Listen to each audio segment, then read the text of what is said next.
când merg cu mașina în trafic. E agitat foarte mult. Dacă știți cuvântul gaijin, nu, sunt japonez. Eu recomand să mergi în Japonia, să-ți dezvolți mai mult gândire. Cum arată România, mie mi se pare natura că este cea mai frumoasă țară. Salut! Salut! Bine ai venit la Între două lumi.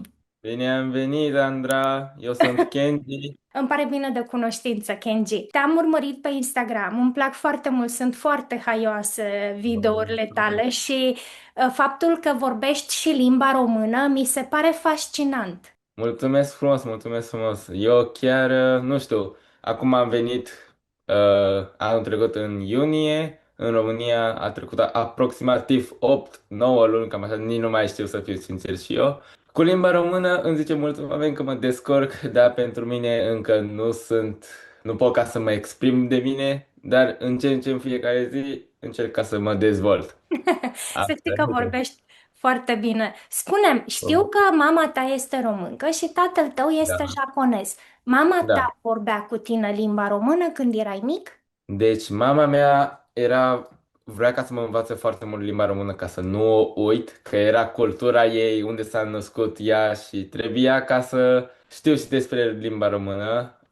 Vorbeam foarte mult când eram până în 10 ani cu limba română, dar dacă am trăit adică eram la școală în partea aia și vedea că vorbesc decât japoneză, ea din ce în ce nu mai putea ca să vorbească cu mine în română și eu mereu când o întrebam ceva, o întrebam în japoneză. Și dacă o întrebam în japoneză, automat și ea îmi răspundea în japoneză și din ce în ce, nu știu, era combinat și japoneză, dar și română. Adică m-a învățat puțin, m-a ajutat bazele foarte mult și de aia e posibil că am învățat și mai repede ca să... Ai simțit atunci când ai fost în Japonia că ești Da, puțin diferit față de ceilalți? Și da, fiul meu are 20 de ani, este tot înainte. jumătate japonez, jumătate român, înțelege română, dar răspunde doar în japoneză. Și vreau să te întreb dacă tu te-ai simțit diferit atunci când având o mamă româncă, dacă te-ai simțit altfel față de ceilalți japonezi. Da. Eu când am avut 5 ani, am ajuns prima dată în Japonia, nu știam limba, am mers în clasa 1, mi-aduc aminte că nu știam nicio limbă, niciun cuvânt și m-a băgat direct în școală. Atunci m-am simțit, să fiu sincer, cel mai, nu știu, simțul ăla că sunt diferit între ei sau sunt, dacă știți cuvântul gaijin, Da, da, da, da, da. este un cuvânt, da, Străini, da, este un da. cuvânt gaist care înseamnă străin, cum am zis. M-am simțit așa, se folosește mai mult de în sens rău, dar după ce am trecut de clasa 1, m-am obișnuit și eu și m-am dezvoltat foarte repede și mi-am făcut și prieteni și după clasa 2-3 chiar aveam o mândrie în mine că sunt și român și japonez atunci.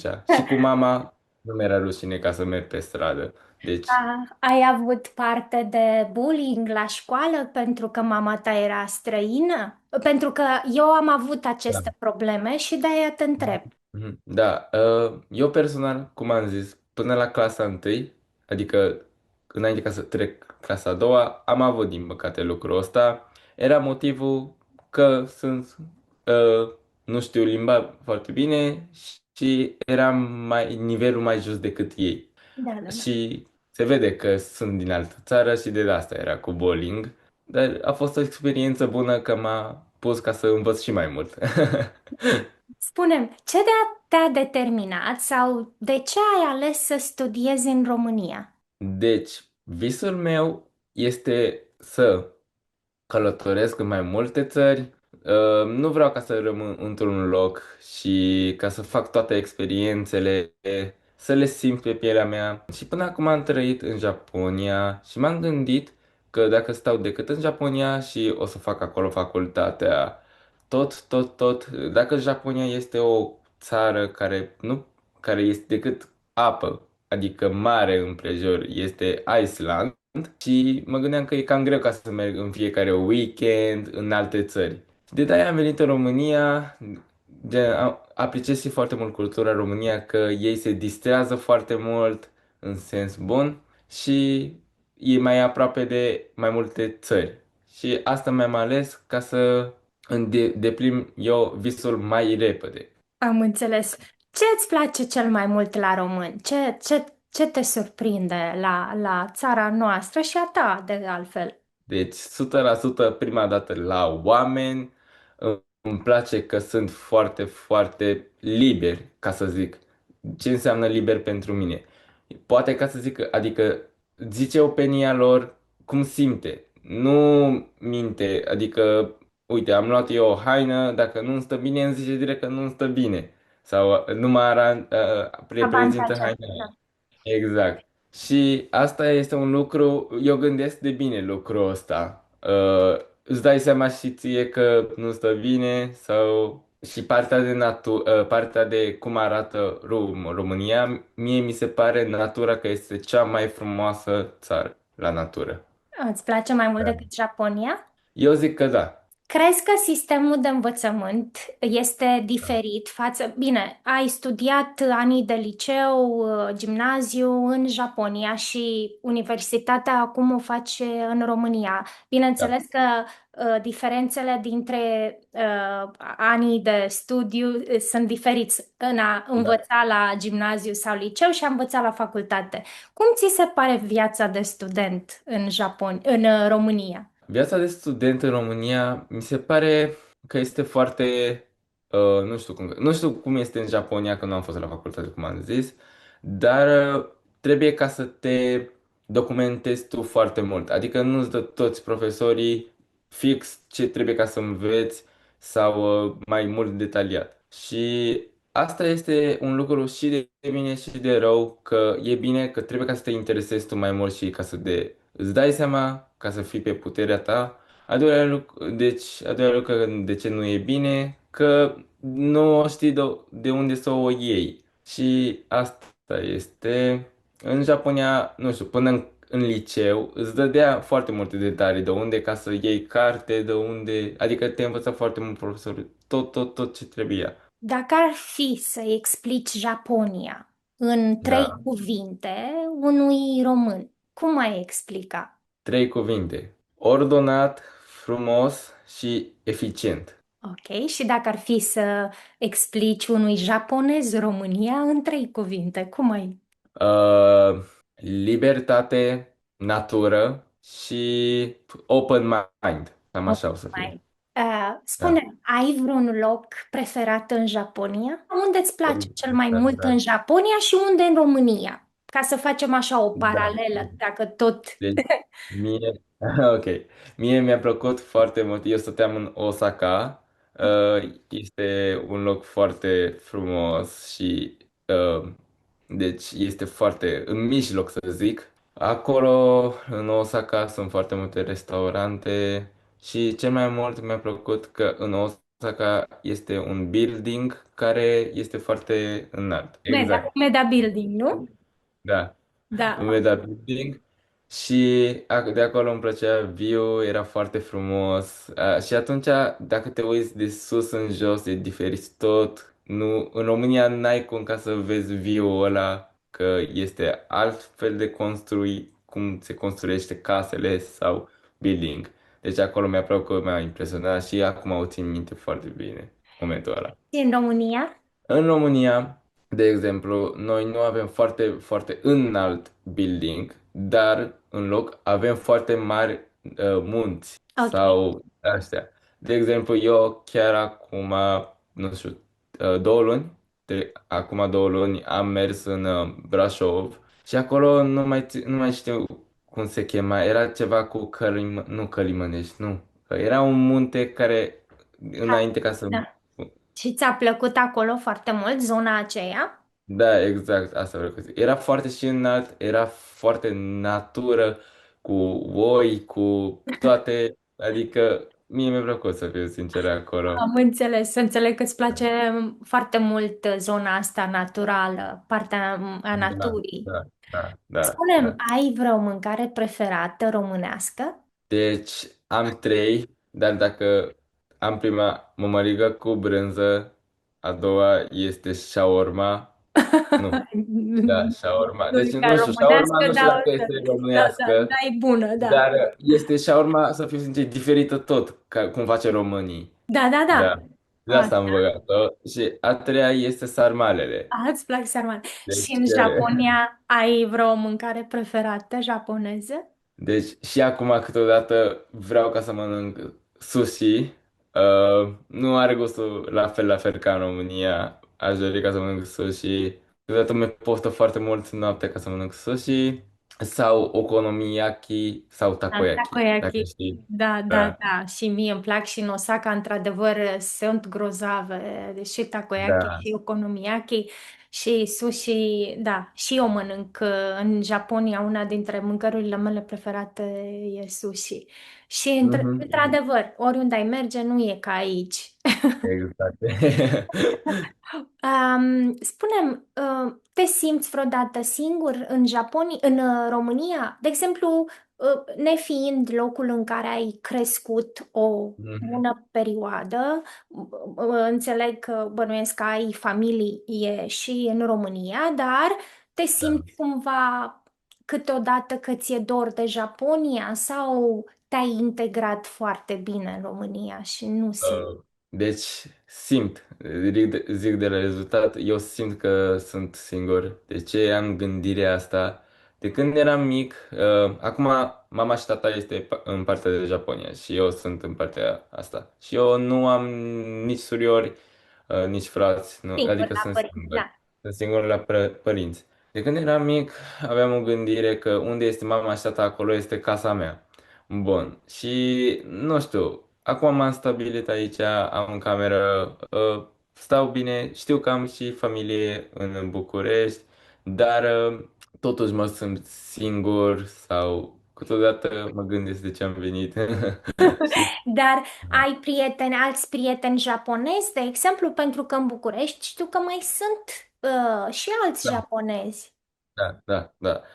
Da, chiar am un prieten de la Politehnică, face despre doctorat, este anul 3 și Ok. trece în a 4 și ne jucăm, adică facem un event ăsta mereu cu fotbal, că eu am făcut 9 ani de fotbal și el a făcut foarte mult fotbal și ne ducem mereu împreună la fotbal, la de asta sport, că este foarte fain, știți?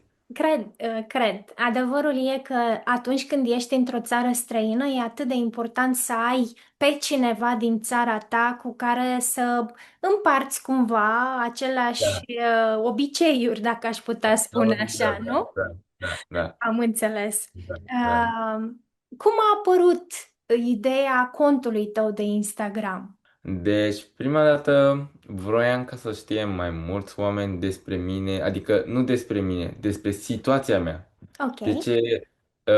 Mi se pare că, nu știu, nu este toată lumea simte ca mine lucrul ăsta. Deci, și cu limba și cu că sunt un fel singur sau așa și de aia vreau ca să încep contentul ăsta ca să mă știe mai mult și, nu știu, ca să mă într-un sens ca să mă aprecieze și mai mult. Să te Poftiți? înțeleagă, să înțeleagă Da, cumva exact. faptul că ești jumătate japonez, jumătate român Exact. și că locuiești acum în România.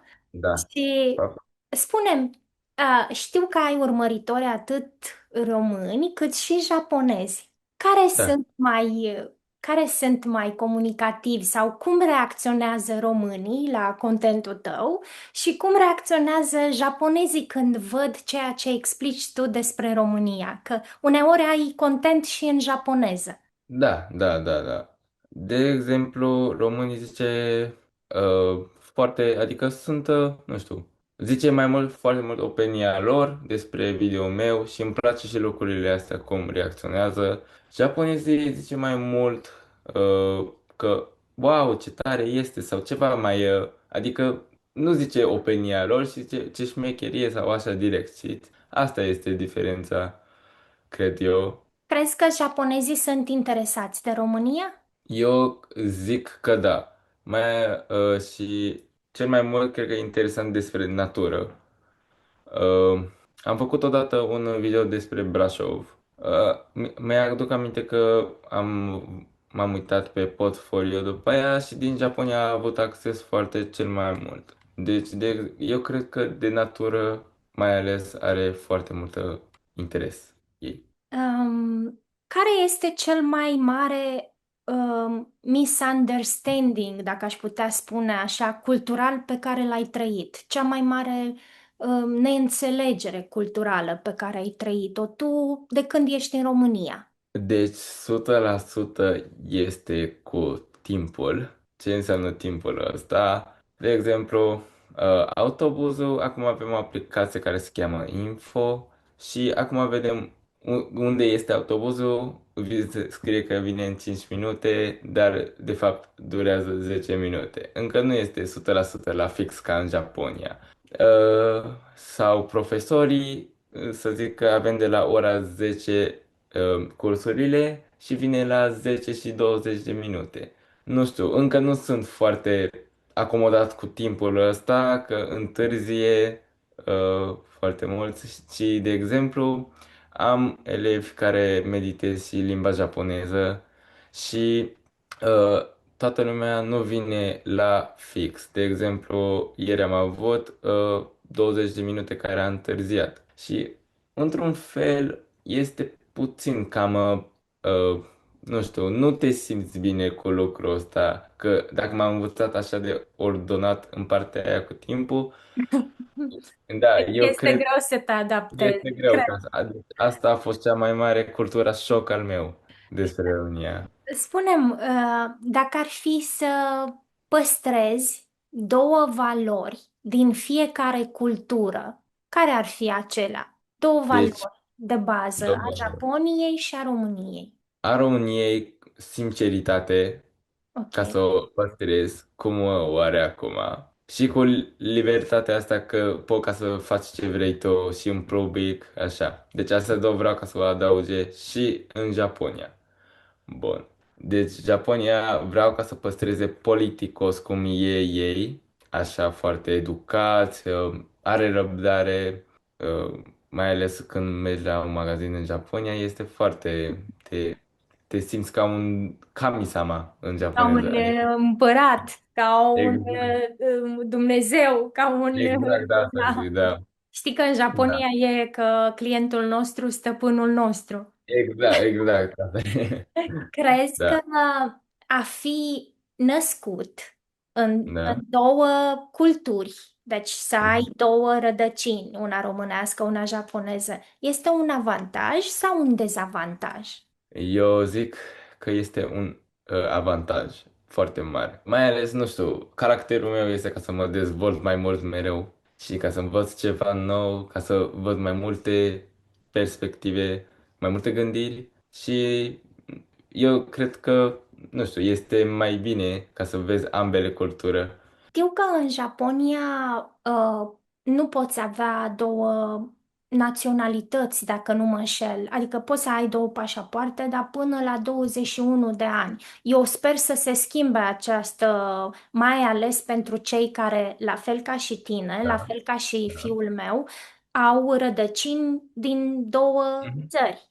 Cei Da, da, care da, da, da. sunt japonezi jet be jet și împrumută o altă cetățenie sau își însușesc o altă cetățenie, atunci poate să aleagă doar una, dar în cazul vostru, mă refer care Mhm. aveți părinți din două țări, ar trebui, eu zic, să vi le lasă pe amândouă. Tu ai fost nevoit să alegi sau ești la fel ca fiul meu cu două pașapoarte?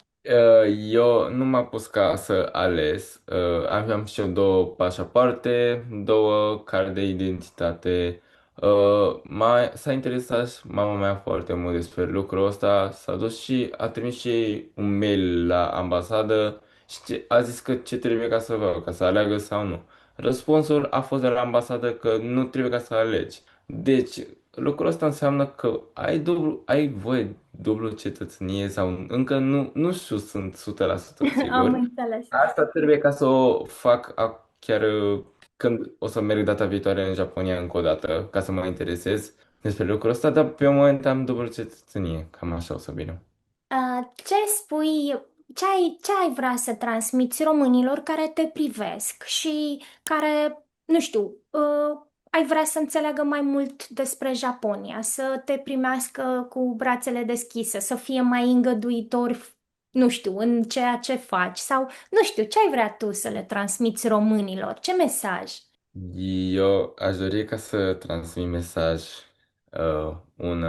să nu fim foarte, foarte agitați și să fim mai blânzi cu oamenii, ca să avem răbdare mai mult. Dacă avem răbdare, putem ca să, nu știu, o să ne înțelegem mai bine oriunde. Deci acum, nu știu, eu cel puțin stau în București acum și simt că când merg cu mașina în trafic sau E da, agitație? e agitat foarte mult sau câteodată mai găsesc acolo o înjurătură, ceva și mă gândeam că dacă avem răbdare mai mult, posibil că nu se întâmplă lucrul ăsta. Și de aia am zis ca să avem mai multă răbdare și în Japonia mai așa, mai puțin mai, cum să zic, avem răbdare mai mult, nu sunt toată lumea, haide, haide. Da. Da. Crezi că japonezii ascund mai bine ceea ce simt cu adevărat? Adică știi Da, că este da. chestia asta, tatemae. Tate mai, da, asta vreau să Adică, zic și eu, da. adică chiar dacă nu simți așa pentru a fi Da. politicos, ți se pare normal să fii așa sau să fii mai direct cum sunt românii? Mie mi se pare, eu am trăit în ambele culture și, de exemplu, în România, dacă faci chestia asta cu tatemaie, nu-ți merge și omul care îți dă ceva, de exemplu, o miyagi. De Îți dă prezent. ceva. Deci dacă îi Un zici că chiar cadou. nu... Iranai, dacă faci Iranai, care înseamnă că nu vreau, care dă o mie ăsta, cam nu se simte bine, știi? Da, da, da. Dar aici mă gândesc că contează foarte mult în ce locație ești. Și în Exact. Japonia, dacă nu faci tate mai lucrul ăsta, nu știu, nu ești politicos, înseamnă și te vede puțin mai altfel. Deci eu zic că pentru opinia mea e mai mult ca România că să fim direct așa. Dar dacă trăiești în Japonia, ar trebui ca să învățăm tate mai ce înseamnă ca să fim mai politicos, ca să ne Deci, adaptăm în să cultura înțeleg Japonia. că atunci când ești în Japonia te comporți ca un japonez și atunci când ești în România te comporți mai mult ca un român, da? Adică Exact, exact. separi cele Da. două culturi. Deci am două caractere să fie. Să ai două caractere. Da.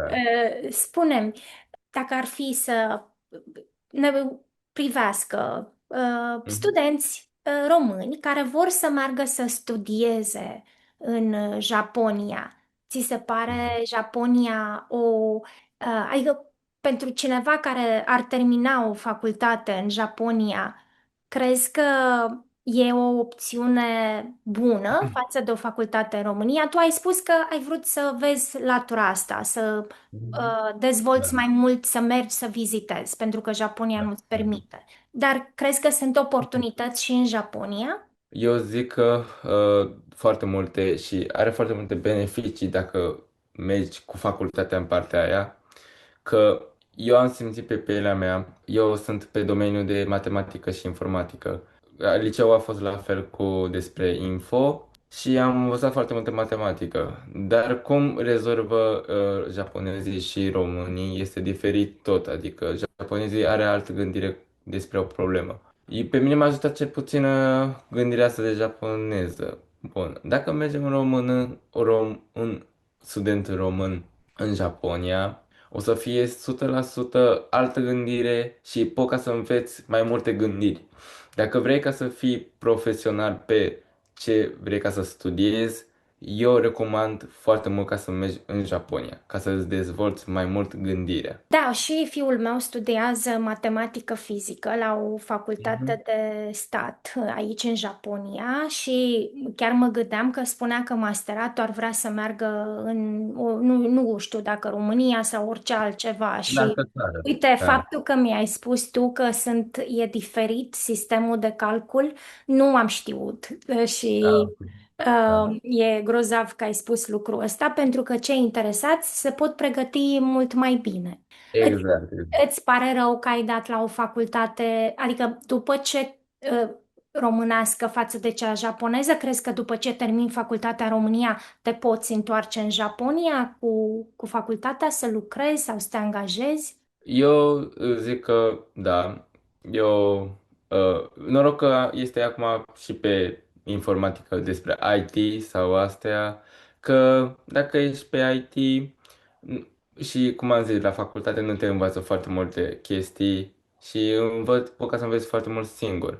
Da, și da, facultatea din România 100% o să mă ajute și în Japonia, adică pot ca să lucrez și în România și în Japonia sau chiar în altă țară. Da, știu că sunt foarte multe facultăți din Japonia și din România care colaborează foarte bine Da. pe schimbul de studenți și atunci, în cazul tău, va fi, cred că, un plus Da, faptul. da, da, da. Că pot ca să vorbesc ambele și posibil că mă duc și încolo ca să vorbesc și în România și în Japonia, da, posibil. Intenționezi să vii în Japonia, nu știu, în vacanță sau îți este dor de ai tăi?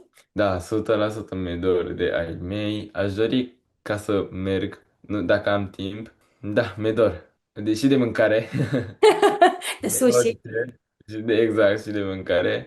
Și eu, dacă sunt cu IT-ul ăsta, îmi place foarte mult ca să mă uit la ce a ieșit în nou, un device nou în 2026 și în Japonia sunt produse mai mult decât în România. De Adevărat. exemplu, camera care filmez eu, care o vedeți aici, este adusă din Japonia și încă în România nu s-a Nu se poate vândut. cumpăra, da. Ce zici Adică de, viteza internetului? Pentru că față de Japonia, știu că în România viteza internetului și prețul internetului e mai ieftin și mai da. rapid. În Japonia, de exemplu, eu acum am router în camera mea, merge foarte, foarte repede. Da, rețeaua este foarte repede în România și este mă sperie lucrul ăsta că e foarte ieftin. Nu știu de ce, habar nu am. În Japonia este mai scump și internetul și abonamentul de telefon. Deci ca să-ți iei un abonament nelimitat pe lună costă mai mult de 180 de lei, să zic, Da, da, cam pe acolo. da, da, Da. așa e.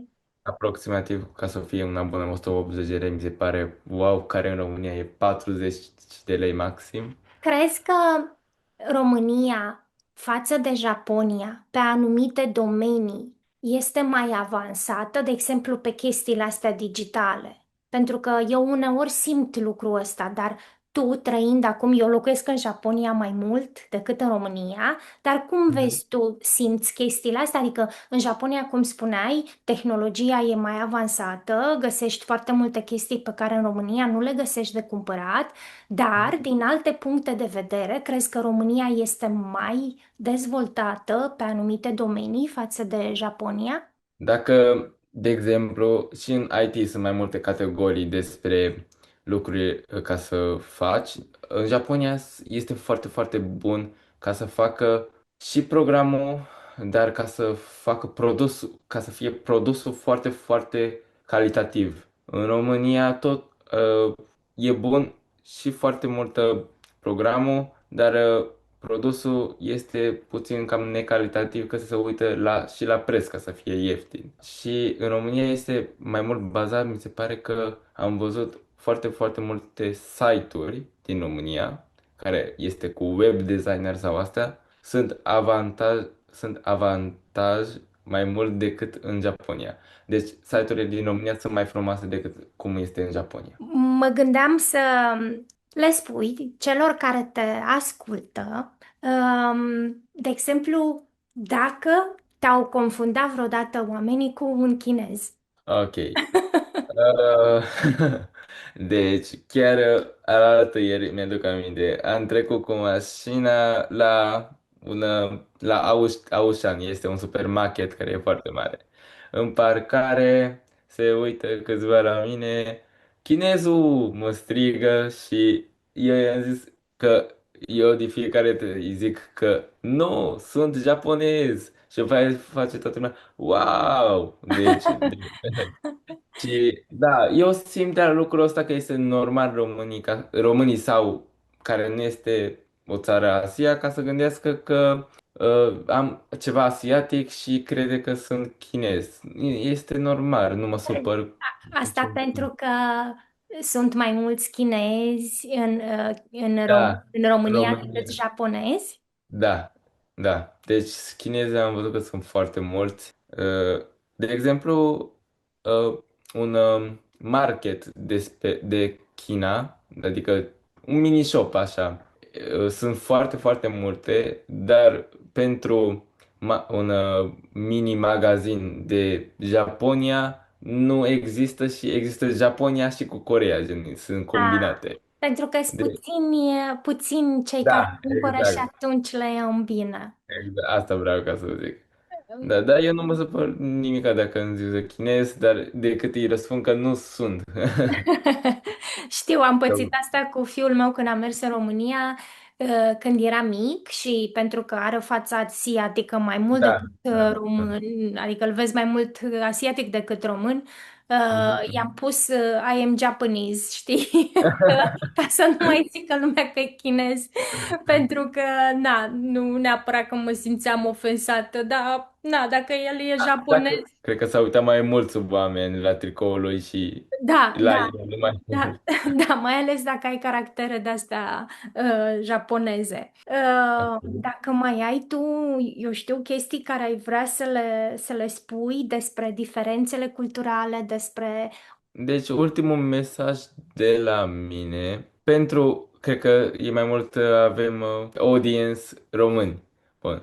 Ultimul mesaj de la mine este, eu am venit în partea România pentru că sunteți foarte, foarte buni la suflet. Nu toată lumea este rea și toată lumea este foarte primitoare în cum sunt eu. Mă bucur că aveți o gândire de open mind și mă acceptați cum sunt eu.